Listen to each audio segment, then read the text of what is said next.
Ayan mga master, good morning po sa inyo lahat. Welcome back sa isa na naman panibagong episode ngayong araw na ito. Good day everyone.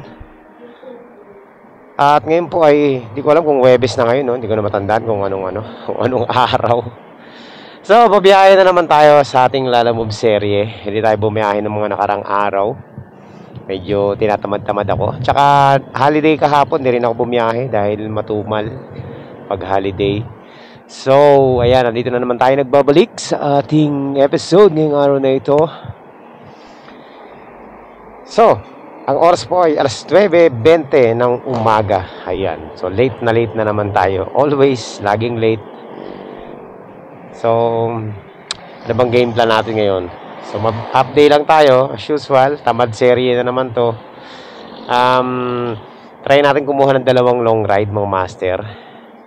Wala na akong top up. Ang top up ko is ano na lang 38 pesos. Kaya gagawin natin i-maximize na natin yan. Kuha tayo ng dalawang long ride na magandang fare. Tapos syempre may kita na tayo doon. Tsaka tayo pabalik, kuha tayo ng wallet. Yun yung target natin para hindi sayang yung gasolina natin. Okay. So hindi natin alam. Pero most probably siguro Pamariki na tayo ngayon or Pasig Antipolo, mga ganyan, mga mid-ride na magagandang fare. Alright. Ayan mga master, sa wakas nakakuha tayo ng booking. Pero ito mid-ride booking lang to, no? Diyan lang sa may Taguig.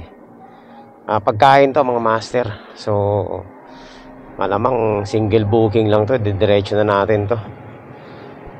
So buhay naman mga master, Taguig. Alright, so we're here. So, pick up natin mga master. Paano ma'am? Papuntang Lower Bikutan. Okay.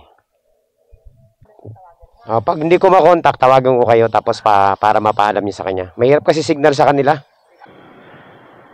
Subok tayong maghanap ng kasabay, no? Pero wag natin patagalin to. Kasi pagkain talaga, alam niyo dapat magkaroon tayo ng initiative, no?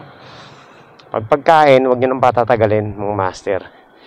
Pwede mag-antay kayo ng siguro mga 10 minutes, ganyan. Hanap ng kasabay. Tapos pag wala talaga, diretso nyo na. Yan ang tip ko sa mga baguhan, no? So mag-antay tayo ng 10 minutes ng kasabay. Papuntang, Parañaque or Lower Bikutan. Ayan.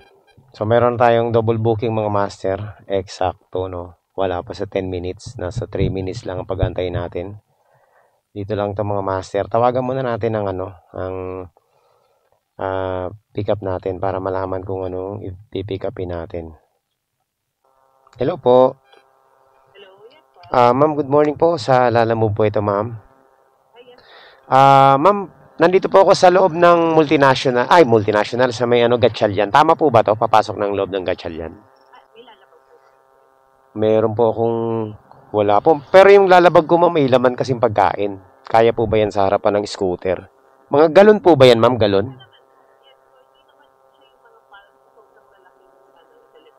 Oh, sige. Sige, puntahan ko dyan, ma'am. Sana magkasya. Okay. Ayan, 6 pieces daw ng mantika. Sana magkasya. Lagay natin sa harap. Ayan, nandito na po tayo mga master sa ating sa ating pick-up point 391. Ito na. Cooking oil. Naka-box ba yan? Pwede. Ma'am, naka-box ba yan, ma'am?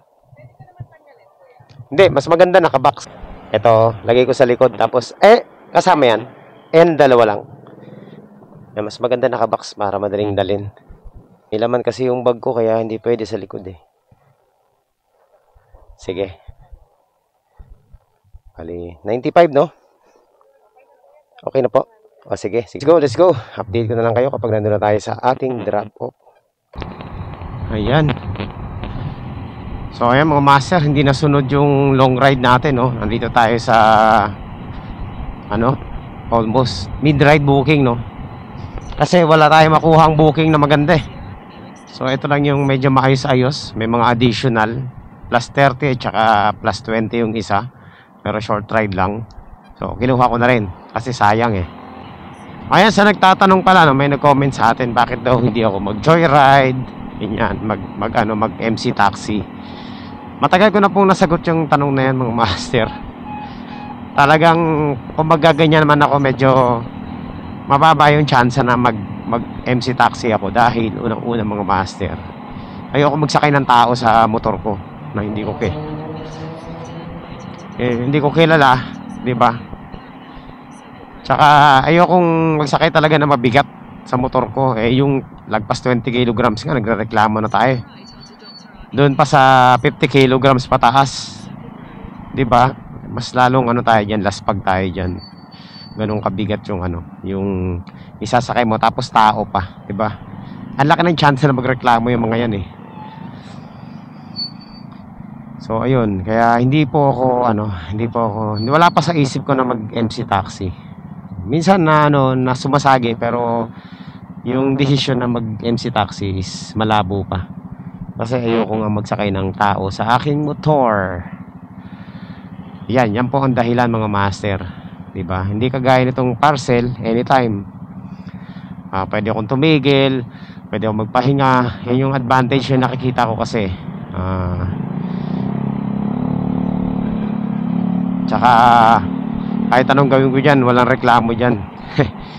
Along the way, maliban na lang dun sa tatanggap, di ba? So yun lang ang dahilan kung bakit ayoko. At marami pang mga factors. Kasi ako, mga master, minsan pag nagmaneho ako, medyo medyo hindi ko naman masasabi mo bait ako sa kalsada. Talagang masingit-singit din ako, lalo na kapag nagmamadali ako. Hindi pwede sa akin yung may angkas na ibang tao, baka biglang magulat. Kadalasan ganyan ang reklamo ng mga ibang Pero primary reason ko kung bakit ayoko mag-MC taxi talaga, ayoko magsakay na mabigat. Tsaka ayoko mag-angkas ng hindi ko kakilala. Talagang malalaspag ang motor natin dyan, lalo na pag iba-ibang tao yung sumasakay. Kaigi-iging chill lang tayo eh. So yun lang. Yun ang dahilan. Mag-MC taxi man ako, mga master, napakaliit na chance. Ilang porsyento lang siguro. Mas gusto ko yung mga parcel. So ayan, mga master, ito na tayo sa ating dalawa eh. O di ito, tumbok. Tao po. Sige po. Ito, panay. Quality. Yan lang, punta na tayo sa isa nating drop off itong pagkain. Huwag na natin patagalin to. Ayan. So, successful, mga master. So, ayan, mga master. Nandito na po tayo sa ating drop off. Saan kaya dito? Our destination is on the right. Ayan. 143. Okay na to, tay. Kuya. Salamat po. Alright. So, ayan, mga master. Quality. Ngayon, hanap tayo ng matatambayan na malamig. Tapos, doon tayo maghanap ng booking. Ito, pwede dito. Ayan, mga master, pwede pa pala tayong pumick up, no? Meron pa tayong 40 cents na top up. Pwede pa ito makakuha ng dalawang pick up. Pero sigurado pag drop off natin, na tayo nito. Negative na. So, hanap tayo ng booking. Dalawa. Pabalik ng south. So, ayan, mga master, meron tayong nakuha ang booking. Ito, rush daw to. Pero nag-add ng 50 pesos. Ang ang fare niya is 90 pesos lang. Tapos nag-add siya ng 50 pesos. Kaya pwede na ito, mga master. So tirahin na natin to. Puntahan na natin to. Sige, i-rush natin to. Wala nang problema eh. Hello po. Boss, anong pipick upin dyan? Sa drop off sa Concord. Sa Parañaque. Papuntang Parañaque.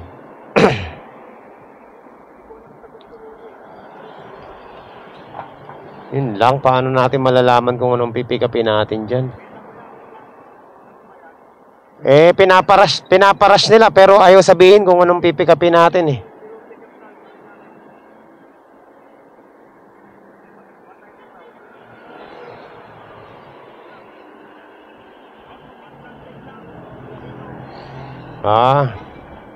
Sige, sige. Kala ko malaki.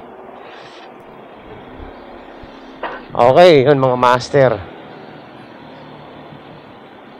1 plastic daw, 2 kilos. Di puntahan na natin. Chat muna natin yung yung nag-book para malaman niya na pupunta na tayo. Okay, let's go. Okay, nananawagan dun sa mga sa mga nagbo-book ng mahilig magpa-rush, no? Kung kayo mahilig magpa-rush, ito yung mga dapat yung gawin. Unang-una, syempre kung magkano yung yung fare niyan, doblehin niyo yung bayad. So dun sa mga mahilig magpa-rush din, kailangan ganyan ang gawin niyo, doble bayad. Pangalawa, ilagay niyo yung details ng booking niyo kung ano yung papadala niyo. Diba? Ganun lang kasimple. Ilang kilo, gaano kalaki. Para alam ni rider, para hindi na nagtatanong si rider. Kasi pag ganyan mga master, yan dun sa mga rider, huwag kayong papayag na na hindi nyo malaman kung ano yung pipick upin nyo. Kasi rush yan eh. Lugi kayo dyan. Diba? At huwag din kayo papayag na walang dagdag. Ito, kaya ako to kinuha. Rush to kasi malapit lang. 90 pesos plus 50, so 140. 50% ang dinagdag niya sa 55% ang dinagdag niya sa kanyang booking. So pwede na to kasi malapit lang naman. Ngayon ang ko lang, request ko lang, gusto ko malaman yung pick up, kung ano yung pipick upin natin. Di ba? Kasi baka sobrang laki naman. Kasi itong na to, itong tawag nito, pick upan dito, napakalaki ng mga pipick upin dito. Frozen. Isang kasabi, hindi naman daw frozen, 2 kilos lang. So yun, pinick up ko na. Kaya hindi pa ako pumupunta, kakancel ko na nga sana eh. Hindi ako pumupunta kasi gusto ko malaman kung ano yung pipick upin natin doon. Kailangan din maging magulang din tayo mga master kasi bawal na yung ganyan na gugulangan ng mga rider. Napakaliit ng fare tapos titirahan ka pa ng mga ganyang klaseng tirada. Siguro sa iba pag ganyan sila, tatanggapin nila. Pag natapat sa atin yung booking, hindi po nakakalusot sa akin yan. Maliban na lang kung sinungaling yung yung nagbo-book. So ayan, malapit-lapit na tayo mga master. Malaman natin kung ano talaga to. Dito na. Ayan, dito na ako.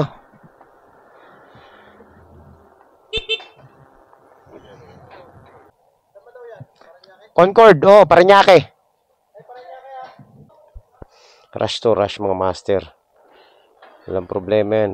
Kahit i-rush natin yan. Ganyan lang pala kaliit eh. Okay, let's go, let's go. Alright, let's go. Sunod naman tayo sa kanila, sabi nila, walang double pick up. Okay, no problem. Pabor nga sa akin yung mga ganyan mga plus. Tumitingin pa ako sa cellphone kung anong oras na Meron man akong relo pala Kalokohan ko talaga nakakalimutan ko. So ayun mo master, lang 15 minutes lang, nandito na tayo sa drop off natin. Rush talaga to. Estimate ko 30 minutes pero 15 minutes lang pala. Okay, so 26 daw. Unang kanto kaliwa, unang kanto kanan. Hello ma'am, nandito na po ako sa gate. Okay, quality. So second drop off natin to sa kanila. Okay, so yan mga master, let's go. Successful. Dalawa, pabalik ng Las Piñas. So nangyari pala sa mga booking natin, naging ano lang tayo, no, naging short ride, mid ride booking. Ang target natin long ride eh. Anyway, okay lang, at least magaganda yung mga fare na nakuha natin. Hindi talo. Alright, so update ko na lang kayo mamaya mga master. So ito mga master, meron na tayong booking papuntang Bacoor to. Medyo malayo-layo ng konti, 21 kilometers pero 178 lang. So papatak siya ng 8 pesos per kilometer. Tinira ko na kasi walang kasabay. Wala tayong makuhang booking. At least kahit papano, mamaya may lalaruin na lang natin sa Bacoor, no. Hanap tayo ng pabalik ng Las Piñas. So ayan. Ayan, so puntahan na natin to, no. 178. 2 kilometers away lang sa ating ano, sa ating. So ayan. Hanapin natin ng kasabay to. Hindi pwedeng wala. Dang hari ito mga master. Medyo clear naman ang daan nandito, no. Ikaw po yan, ma'am, naka-black. Pink ba to suot ko? Hindi eh. Red to eh. Malabo mata man yung Okay, sa ano to, no? Papuntang Dang Hari. Sige. Okay, so okay na, may tip naman. Panalo na rin mga master. Alright mga master, ayan, meron na tayong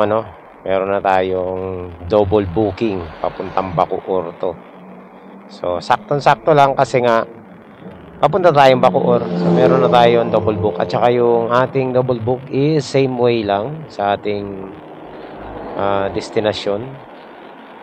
Okay, same way lang naman. Kaya tirahin na natin to bago pa tirahin ng iba. Ayan mga master, malapit na tayo. Saan kaya dito?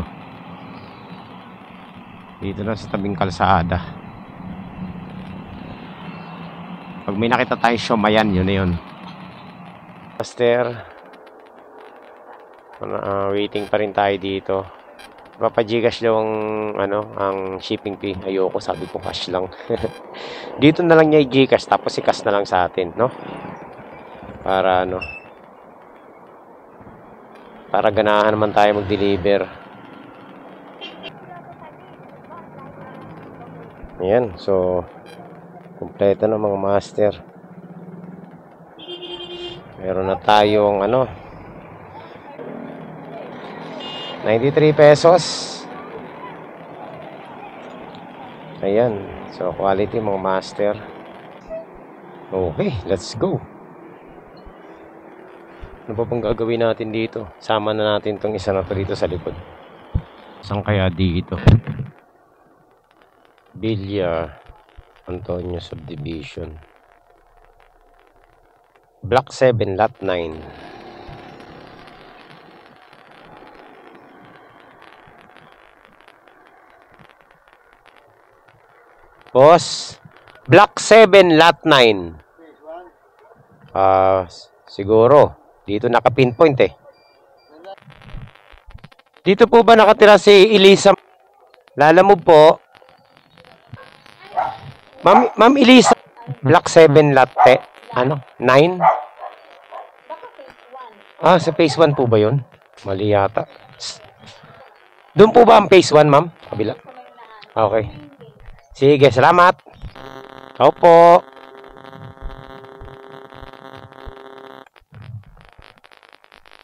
Ma'am Elisa po. Block 7, Lot 9. Oo. Ano ba yun? Mali yata yung binigay na address. Siomai. Delivery lang? Siomai. Galing na ako sa phase 2 eh. Hello po.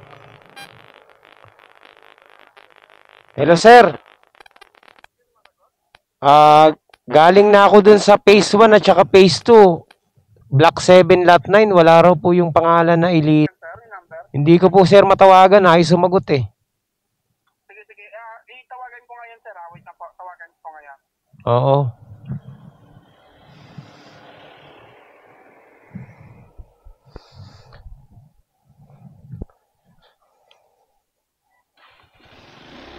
Baka mali naman. Dalawang address, mali. Ba yan? Hello, kuya. Yes. Kuya, nasa meeting ako.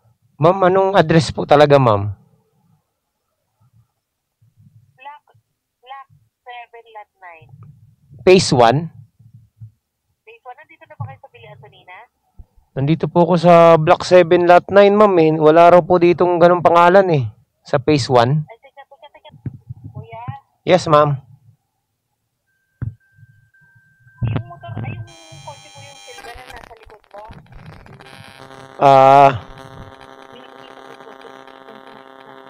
Nissan. Nissan Sentra po.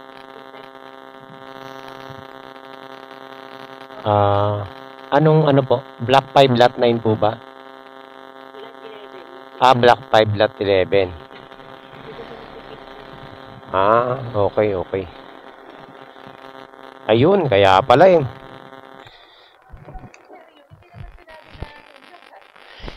Hindi rin po kayo kilala dito, tsaka dun sa kabila eh. Galing po ako ng ng Block Phase 2 pa. Phase 1, tsaka... Oo. Ayan. Sige po. Salamat, ma'am. Thank you. Alright, so ayan, quality mga master. Naku po. Ang dilim ng kalangitan dito sa Bacoor. So, tingnan natin mga master kung ano dito, kung anong address. Dito na nga. Oh. Huwag kang uulan muna. Hintay mo muna ako makadeliver. Aba. Lalamove.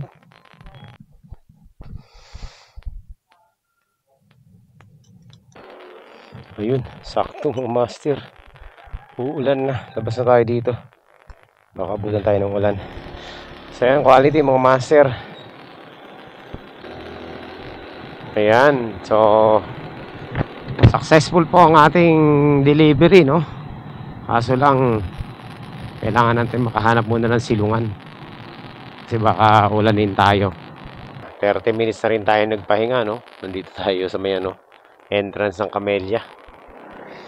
So wala akong makuha ang booking. Meron man mga lalaki ng pick up 8 kilometers. Yan, no? Kagaya nito, 8 kilometers. So, papuntang Parañaque. So wala magandang booking dito. Ang gagawin natin, gagapang na tayo. Pabalik ng Las Piñas muna. Paps, una ako. Enjoy ride. So, hanap tayo ng booking, mga master. Tingin-tingin tayo. Raulo to nag-book na to. Tingnan mo, Bacoor to Muntinlupa. Ito malupit. Si rider pag-abo ng 3,700. Tapos ito ang sabi nyo, cage lang po ito ng aso. Diyos mio. Sa sobrang pagtitipid, nag-abono pa si rider ng 3,700. Diba? Cage ng aso. Yung pang sedan pinipilit sa sa motor. Sinulukong rider ang kukuha niyan. Ayaw pa rin talaga nila i-book sa sa tawag nito. Sa sedan yung mga ganyan eh. Lalaki niyan eh. Gaano ba kalaki yung aso, di ba? Kahit isang dangkal yung aso. Bakit isang dangkal yung aso ganyan eh. Di ba syempre cage ng aso medyo malaki yan. Paano isasakay ni rider yan?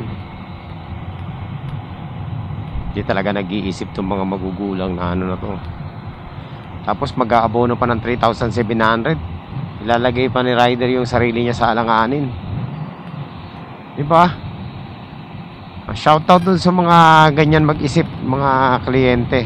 Kala mo napakadali magdala ng ganyan. Naka-pick up na rin ako ng ganyan, mga master cage naman ng ibon. Hindi kasi sinasabi na pick up natin. Wala hindi ko kinancel ko eh. Kahit na malayo yung pinanggalingan ko eh. Sa buwisit ko eh. Akala mo laki-laking cage ng ibon. Mas malamang mas malaki yung cage ng aso dyan. Gul ka dyan pag nagpumunta ka dyan. Kanina pa yung booking na yan, wala pa nang anghas kumuha. Pero meron kukuha niyan mga master, yung mga suicidal. Agoy, ang dami talaga mga hindi nag-iisip na ano, no, na mga kliyente. Basta lang book ng book eh. Ayun mga master, dito na tayo sa Las Piñas City. Ayan, at medyo nadali na naman tayo ng antok, no. Inaantok ako. Hindi na pa ako pumipikit-pikit. So, dahil sa inaantok ako mga master, siyempre, hindi safe to. Nagpasya na muna akong umuwi na muna. At magpahinga. Kasi grabe yung sobrang antok ko na. Para akong lasing. Sa ano to eh, sa init ng panahon. Tapos lamig-init. Nakakaantok talaga. So ayan mga master, maraming salamat po sa inyong lahat sa pagsama nyo rito sa biyahe natin. Actually maraming pang booking, pwede pa natin kunin, kaso lang ayoko naman ilagay yung sarili ko sa alanganin, no? So sobrang antok na antok po ako mga master, kaya ako po ay magpapahinga na lang muna. So okay naman yung naging biyahe natin, no? Yan, magkita-kita po tayo sa susunod na updates. Thank you sa sumama rito sa biyahe natin. Quality ang naging biyahe natin. Kahit mga mid-ride booking lang, no? Nakakota naman tayo. Na-reach natin yung lagpas minimum wage. Nakakita. At marami pa tayong gasolina. Meron pa tayong 4 bars. So ayun. So hanggang dito na muna. Papahinga muna tayo para maka-recover. Grabe. Simula dun sa sa may Daang Hari hanggang dito inaantok ako, papikit-pikit ako. Delikado yung ganun master, kasi mamaya mawala ka sa focus, no? Yun. Kaya magpahinga na lang muna tayo. Kita-kits next time. Sana makabiyahe tayo soon. Agad. At wag sana tayong tamarin. Thank you po sa inyo lahat. And God bless. Bye-bye.